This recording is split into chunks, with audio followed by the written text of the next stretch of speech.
You can't control your thoughts. You can't control your feelings, because there is no controller. You are your thoughts and your feelings. And they're running along, running along, running along. Just sit and watch them.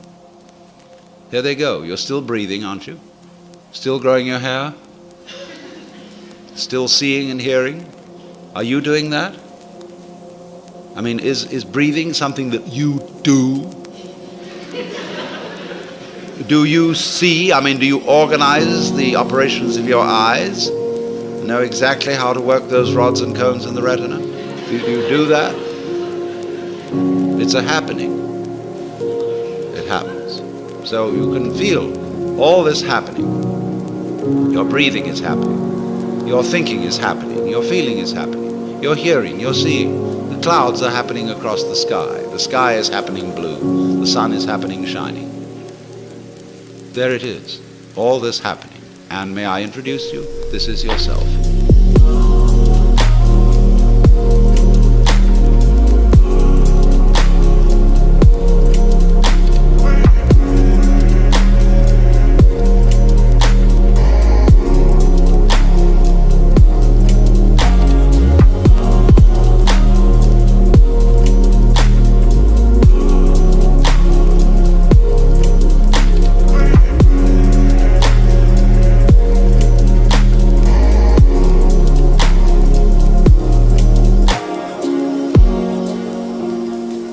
This begins to be a vision of who you really are. And that's the way you function. You function by happening, that is to say, by spontaneous occurrence. And this is not a state of affairs that you should realize. I cannot possibly preach it to you, because the minute you start thinking, I should understand that, this is this stupid notion again of I should bring it about, when there is no you to bring it about.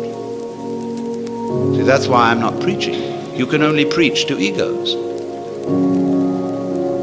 All I can do is to talk about what is. It amuses me to talk about what is because it's wonderful. I love it, and therefore I like to talk. If I get paid for it, then I make my living. And sensible people get paid for doing what they enjoy doing.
This is not you see, this is the whole approach here is not to convert you, not to make you over, not to improve you, but for you to discover that if you really knew the way you are,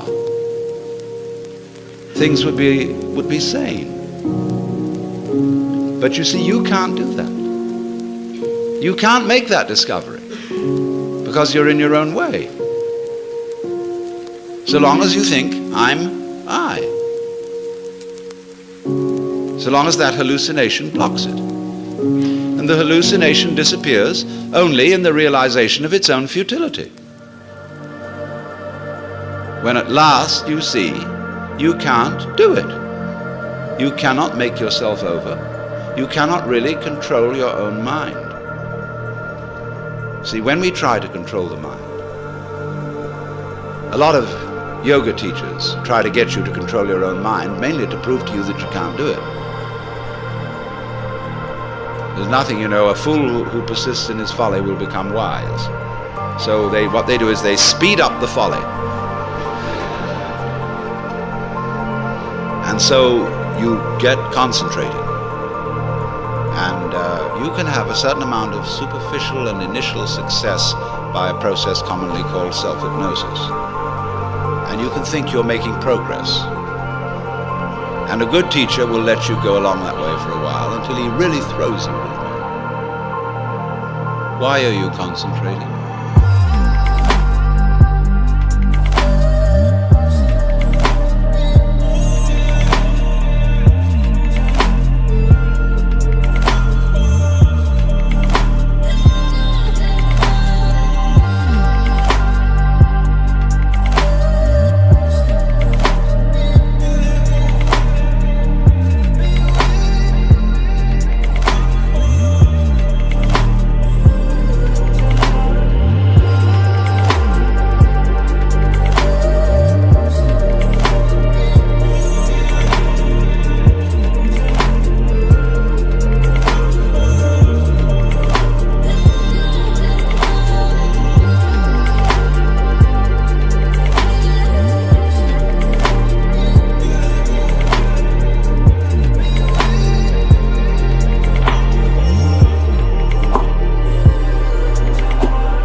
See, Buddhism works this way. Buddha said, if you suffer because you desire, and your desires are either unattainable or always being disappointed or something.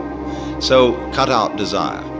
So those disciples went away and they stamped on desire, jumped on desire, cut the throat of desire, and threw out desire. But then they came back and Buddha said, but you are still desiring not to desire.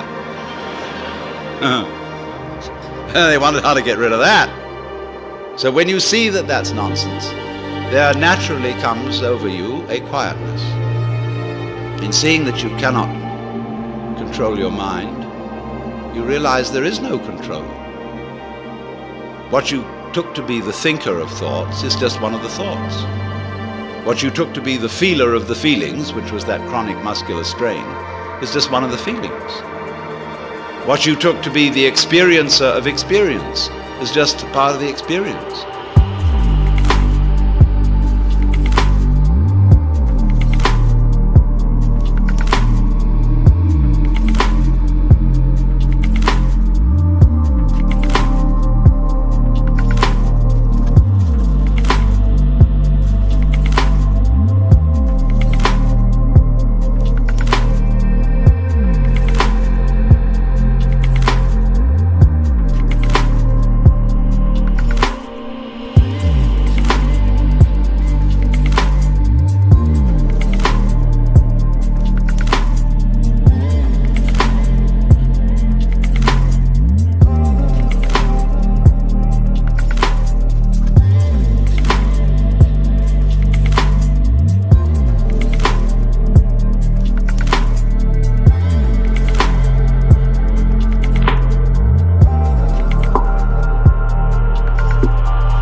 So there isn't any thinker of thoughts, feeler of feelings. We get into that bind because we have a grammatical rule that verbs have to have subjects. And the funny thing about that is that verbs are processes and subjects are nouns, which are supposed to be things. How does a noun start a verb? How does a thing put a process into action? Obviously it can't. But we always insist that there is this subject called the knower. And without a knower, there can't be knowing. Well, that's just a grammatical rule. It isn't a rule of nature. In nature, there's just knowing, like you're feeling it. And I have to say you are feeling it, as if you were somehow different from the feeling. When I say I am feeling, what I mean is there is feeling here. When I say you are feeling, I mean there is feeling there. I have to say even there is feeling. What a cumbersome language we have. Chinese is easier. You don't have to put all that in. Or you can say things twice as fast in Chinese as you can in any other language.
anyway, when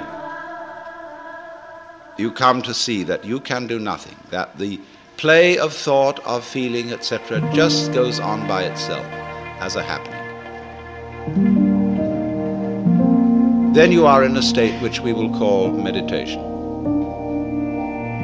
And slowly, without being pushed, your thoughts will come to silence. That is to say, all the verbal, symbolic chatter going on in the skull. Don't try and get rid of it, because that will again produce the illusion that there's a controller. Just, it goes on, it goes on, it goes on, and finally it gets tired of itself and bored and stops. And so then there's a silence. And this is a deeper level of meditation.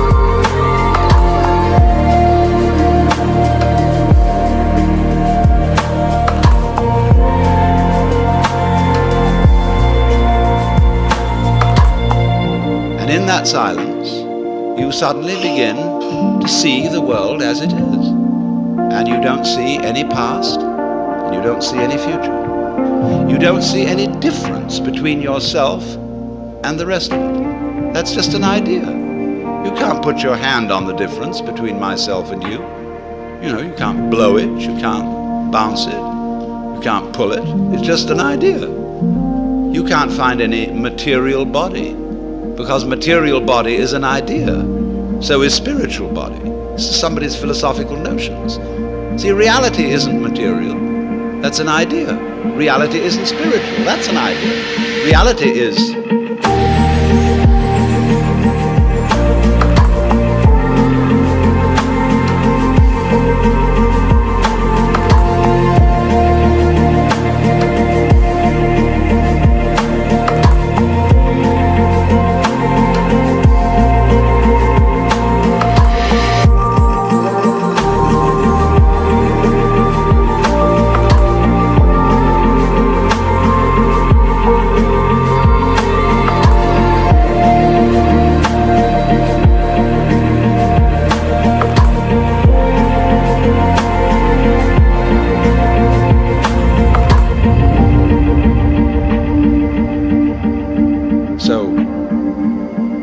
find, if I've got to put it back into words, that we live in an eternal now.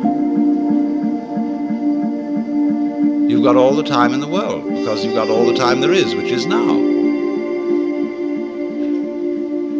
And you are this universe.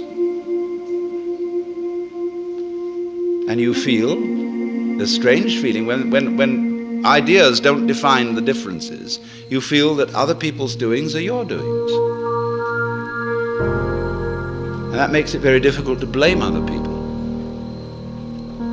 If you're not sophisticated theologically, you may, of course, run screaming in the streets and say that you're God. In a way, that's what happened to Jesus, because he wasn't sophisticated theologically. He only had Old Testament biblical theology behind him. If he'd had Hindu theology, he could have put it more subtly. But it was only that rather primitive theology of the Old Testament. And that was a conception of God as a monarchical boss. And you can't go around and say, I'm the boss's son.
If you're going to say I'm God, you must allow it for everyone else too. But this was a heretical idea from the point of view of Hebrew theology. So what they did with Jesus was they pedestalized him. That means kicked him upstairs so that he wouldn't be able to influence anyone else. And only you may be God. And that stopped the gospel cold right at the beginning. It couldn't spread. Well, anyway, this is therefore to say that the transformation of human consciousness through meditation is frustrated so long as we think of it in terms of something that I myself can bring about by some kind of wangle, by some sort of gimmick. Because you see, that leads to endless games of spiritual one-upmanship and of guru competitions, of my guru is more effective than your guru, my yoga's faster than your yoga, I'm more aware of myself than you are, I'm humbler than you are, I'm sorrier for my sins than you are, I love you more than you love me. This interminable goings-on about which people fight and wonder whether they are a little bit more evolved than somebody else and so on. All that can just fall away.